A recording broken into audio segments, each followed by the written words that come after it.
Aparat. Ayo. Kita keluarkan aja tempatnya si berak situ aja. Ayo kita. Ayo. Aksi heroik emak-emak di Desa Sesilau Timur, Kecamatan Buntu Pane, Kabupaten Asahan menggeruduk lapak perjudian yang dekat dari pemukiman warga. Tidak hanya satu lokasi, emak-emak yang tergabung dari warga, PKK, dan anggota perwiritan menggerebek 3 lokasi sekaligus. Hasilnya, 5 mesin judi dirusak dan langsung diangkat ke dalam truk kol diesel untuk diserahkan ke Mapores Asahan. Nur Hayani, salah seorang anggota perwiritan, mengaku aksi emak-emak tersebut merupakan sebuah luapan kekesalan mereka selama beberapa bulan belakangan.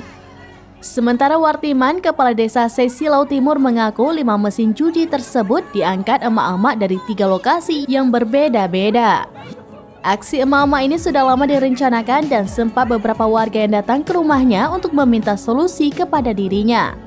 Pasalnya, banyak warga yang mengeluh hadirnya mesin judi tersebut. Kades mengatakan kini mesin judi tersebut telah dibawa warga ke Polres Asahan dengan harapan diproses lebih lanjut.